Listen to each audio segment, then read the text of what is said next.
الشيطان الرجيم بسم الله الرحمن الرحيم jama'a assalamu alaikum wa rahmatullahi ta'ala wa barakatu. Wato zan yi tsokaci akan ko kuma dangane da abin da yake faruwa a Najeriya na zaluncin shugabanni da kuma batun wannan zanga-zanga da aka ce za a yi, wato domin a nuna wa shugabannin Najeriya wato cewa wato talakawa fa wannan zaluncin da ake tura ta kai bango. To dangane da wannan batun, na farko dai sai dai mu ce inna lillahi wa inna ilaihi raji'un. Na biyu kuma mu ce la haula wala quwwata illa billah, saboda halin da mutane suke ciki wato ba ƙaramin masifa ake ciki a ƙasar nan ba dangane da wannan baƙin zalunci wanda ko Fir'auna bai yi shi ba, waɗanda shugabannin Najeriya suke yi a ƙasar nan. To abu na farko da zan fara da shi, azzaluman fa ba fa mutum ɗaya ba ne, ba wai kawai 'yan siyasa ne da ake zaɓa ba. A taƙalla azzaluman nan sun kai kamar rukuni biyar. Na farko dai akwai su 'yan siyasa da ake zaɓa. Na biyu akwai gurɓatattun wato 'yan kasuwa. Na uku akwai gurɓatattun wato shugabannin sarakunan gargajiya. Na hudu akwai gurɓatattun malamai. Na biyar akwai gurɓatattun jami'an tsaro. Wato abin da nake nufi da gurɓatattu ba wai gabaki ɗaya daga cikin waɗannan rukunin du haka suke ba, a'a, amma dai idan ka ɗauko 'yan siyasa mafi yawansu gurɓatattu ne, 'yan kaɗan ne mutanen kirki. Haka idan ka ɗauko sarakunan gargajiya, su ma gurɓatattu ne, mafi yawansu 'yan kaɗan ne wato na kirki. Haka idan ka ɗauko jami'an tsaro, su ma haka. Idan ka ɗauko malaman addini, su ma haka. Idan ka ɗauko wato 'yan kasuwa da sauran masu kuɗi, su ma haka. To sabida haka na kirki daga cikin waɗannan guda biyar ɗin gabaki ɗayansu muna musu addu'a Allah ya sake taimakonsu a dukkan al'amuransu. Allah ya taimake su, Allah ma ya ƙwace wannan shugabancin na ɓangaren tsaro da ɓangaren siyasa da ɓangaren sarautar gargajiya da ɓangaren malinta ta addini da kuma ɓangaren kasuwanci. Allah ya ƙwace daga hannun azzaluman waɗannan mutanen masu goyawa mutane zalunci, masu koyawa zalunci baya zuwa hannun waɗannan mutanen na kirki. Akwai na kirki duk a cikin wannan ɓangare biyar ɗin, kuma suna ƙoƙari sosai wato wajen ganin wannan zaluncin wato ya kauce. Sai dai ka san idan abu yayi yawa, tunda dai sun ninka su 'yan kaɗan ne, ba su fi kashi 3 ko 5 cikin 100 ba. Kaga gurɓatattun su ne kawai wajen kashi 90 da wani abu, to ba yadda za su iya. Amma dai muna musu addu'a Allah ya taimake su a dukkan al'amuran su duk inda suke. Su kuma waɗanda suke wannan zaluncin idan masu shiryuwa ne, Allah ya shiryar da su. Wanda kuma zuciyarsu ta ƙeƙashe kamar yadda zuciyar kafiran baya da azzaluman baya ta ƙeƙashe, annabawa suka musu addu'a Allah ya halakar da su. To waɗanda zuciyarsu ta ƙeƙashe suna ganin wannan zaluncin shine maciyar abincinsu daga dukkan wannan ɓangare biyar ɗin, suna ganin zaluncin nan dole sai sun yi shi.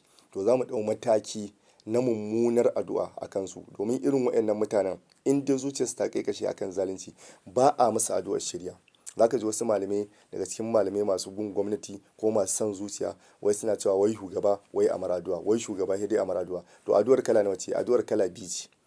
Shugaba wanda yake kwatantawa, to kullum ka ke mara addu'a Allah ya taimake shi, Allah ya ƙara masa imani, Allah ya ƙara masa, Allah ya riƙe hannunsa wajen jagoranci. Amma shugaba wanda zuciyarsa ta ƙeƙashe, irin shugabannin Najeriya wanda zaluncin kawai shine a gabansu, sabida mutanen nan masana a ɓangaren tattalin arziki sun musu magana, sun ba su shawara sun ƙi.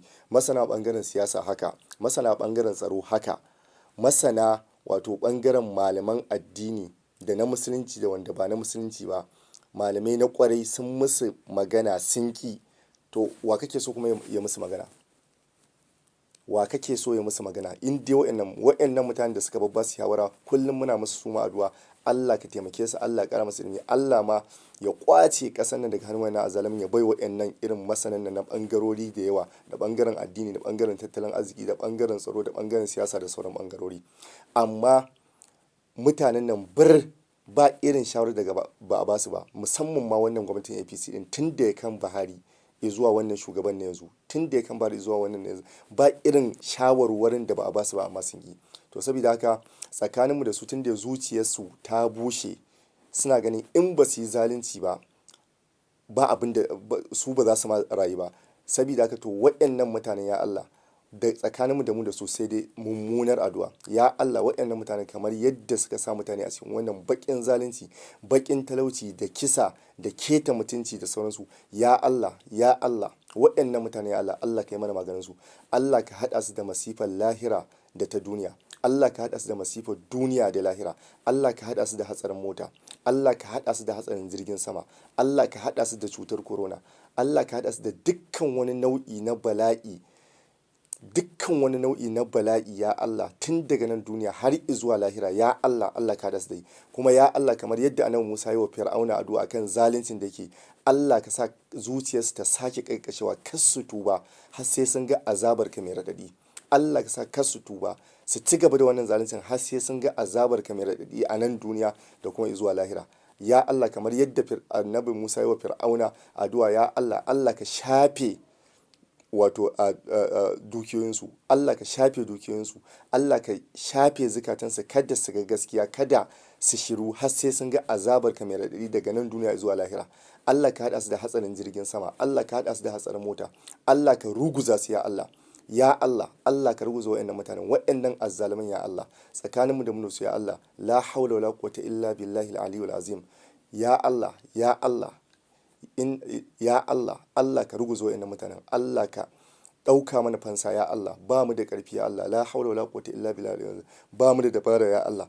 Allah ka ɗauka mana mataki akan wani abu. Dukkan kuma wani malami wai da zai fito wai yake goya waɗannan wato yake goya waɗannan azzaluman baya Allah. Babu wani wato taɓararren malami a malinta irinsa, ko kawai ma wato ba malami ba ne, kawai dai so called malami ne, wato kawai wanda ake kira kawai malami ne amma ba malami ba ne. Saboda mutane ba su gane ba, malinta fa ba wai ilimi ne malinta ba. Dole malinta mai Allah ya ce inna ma yakhsha Allah min ibadihil ulama. Abin sani waɗanda suke jin tsoron Allah daga bayansa su ne malamai. To kai kana jin tsoron Allah? Yanzu mai goya wa zalunci baya zai je a bashi kuɗi, a bashi abinci, a yi mar menene, a yi mar menene, yake goya wa wannan zaluncin da ake ba ruwansa. Yanzu kai kana tsoron Allah? Allah ya ce inna ma yakhsha Allah min ibadihi ulama. Abin sani waɗanda suke jin tsoronsa daga cikin bayansa su ne malamai. To kai kana jin tsoron Allah? In baka cika wannan sharaɗin ba kai ba malami ba. Wai ilimi bane wai malinta. Bayan ilimin, bayan kana da ilimin to sai ka cika wasu sharaɗai, kamar yadda manzo Allah ya tsira masa Allah suka tabbata gare shi yace akrimul ulama fa innahum warathatul anbiya. To me malamai sai gada a wurin annabawa shine mi, ba kawai ilimi bane, dole sai ya zamanto annabawa suna na farko suna da ilimi to kana da shi, suna da tausayi kana da shi, ba sa goya wa azzalimi baya, suna taimakon wanda aka zalunta kai sai kana da shi, suna da karamci sai kana da shi, suna da kyauta sai kana da shi, da dukkan wani siffofi da aka haɗa wa annabawa sai kana da shi. Mastata daidai gwargwado, ba a ce dole sai ka kai na annaba ba, amma dole daidai gwargwado to kai kana da shi. To saboda haka wai ba ilimi bane wai malinta, dole bayan kana da ilimi sai ka wannan abin da wannan ayar ta ce sai ka cika shi, abin da manzo Allah ya faɗa hadisi sai ka cika wannan shi dan tukunna ka zama malami. Saboda haka mu ba wani malami wanda zai fito mai goyon bayan gwamnati, mai goyon bayan zalunci ya buɗe mana ido. Kamar yadda zaka buɗe littafi ka fahimta ko menene, mu ma zamu buɗe daidai gwargwado mu fahimta ko menene. Ba wani wanda zai buɗe mana ido. Saboda haka zamu ci gaba da wayarwa mutane kai akan irin waɗannan miyagun malamai, akan irin waɗannan miyagun shugabanni, akan waɗannan miyagun masu kuɗi, akan waɗannan miyagun jami'an tsaro, akan waɗannan wato miyagun wato sarakunan gargajiya. Ba abin da ba za mu kyale wannan abin ya tafi kawai kawai wai a ci gaba da zaluntar jama'a kawai sai dai ake zuba ido ba. Saboda haka za mu ci gaba da turowa bidiyo akan irin waɗannan abubuwan insha Allahu, kuma ba wani wanda ya sai ya tsorata mu. Kuma dangane da wannan zanga-zangar da aka ce za a yi ranar 1 ga watan August, mutane su fito, kada wani ko malami ko gwamnati ko waye ne ya tsorata ku. Babu duk malamin da ya ce wai babu zanga-zanga a musulunci kada ka fito ka nemi yancinka, ƙarya yake yi, kawai son zuciyarsa yake bi, saboda ya san shi baya cikin wannan masifa da bala'in da ake ciki. Sabida lokacin da ake kashe mutane ya fito ya ce gwamnati ta daina, lokacin da ake sace mutane ya fito ya ce gwamnati ta daina, lokacin da ake ciwo mutane mutunci, a kama mata a yi zina da su ya fito ya yi magana, lokacin da aka ce an je an yi auren jinsi, an sa hannu a auren jinsi ya yi magana, lokacin da ake dukkan wayannan badakala da wannan masifa da talauci, mutane suna kwanaki ba su ci abinci ba, ya yi magana, bai fito ya yi magana ba. Sai yanzu da ya ga wayannan shugabanni azzalumai waɗanda yake goya baya, wanda suke ba shi kuɗi yake samun wato maciyar abinci ta hannunsa, ana son za a yi maganin su, shine kuma zai fito ya yi magana. To saboda haka dukkan wani malami da ya fito, daman in dai ka ji malami ma fito yana goya wayannan mutanen baya, to ɗayan biyu ne, ko dai ya jahilci wato wayannan mutane, baya cikin azzalumai, baya cikin masu goya musu baya, amma ya jahilci abin da ake nufi, ko kuma dama ƙungurmin mai goyawa azzalumai baya ne, kuma shi ma duk mai goyawa azzalumai baya shi ma azzalumi ne. Saboda haka babu wani wanda ya sai buɗe mana ido wai ya ce wai ga yadda za mu yi, bayan shi ya bar ya ebe kayansa daga gaban Allah, daga gaban manzon Allah, kuma ka zo ka ce wai za ka buɗe mana ido ne, za ka buɗe mana idanu. Ba wanda ya isa ya yi wannan abin. Saboda haka dole sai mun takawa kowa tun daga kan malaman nan zuwa jami'an tsaro zuwa waye ne birki. Kuma jami'an tsaro kullum ina sake gaya muku, ba wanda ya fi ku shan wahala a ƙasar nan, musamman kuratanku. In dai ka ga jami'in tsaro yana jin wato daɗi a ƙasar nan, to ko hima ba ƙaramin azzalumi bane, ya biya wayannan 'yan siyasa suna zalunci tare. Ku wahalar ku double ce. Bayan wahalar da muke sha ta gama gari, za a tura ku gun yaƙi, za a tura ku gun kwantar da tarzoma, a kashe ku, kuma su zo kuɗin death benefit ma da za a bai wato iyalanku ba za a ba su ba. Allowances da ake fitar muku na zuwa gun yaƙi da kai kwantar da tarzoma da kuke yi, ba za a ba ku ba a cinye. Saboda haka ya kamata ku bai mutane haɗin kai dangane da wannan zanga-zanga da za a yi ta zaman lafiya. Ku bai mutane, kada ku harbi kowa, kada ku wulla kowa tear gas.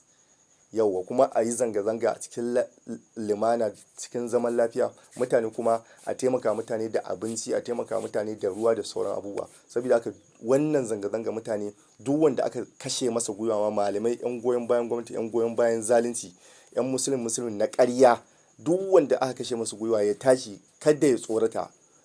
Allah yana tare da kai, manzo Allah yana tare da kai. Kada wai wannan wai kaga wai mutane suna karantowa wai aya ko hadisi, ƙarya suke. Wannan ba ayar ko hadisin suke bi ba, juya ta suke yi kawai wajen saransu. Kuma in Allah da duk mutumin da ya juya ayar Allah ko hadisin Allah daga kan gaskiya ta kuma ƙarya, wallahi sai Allah ya maganin sa. Kuma wallahi ina muku wallahi nasiha, duk malaman da suke goya zalunci ba, ku yi saurin tuba daga kan wannan abin da kuke yi.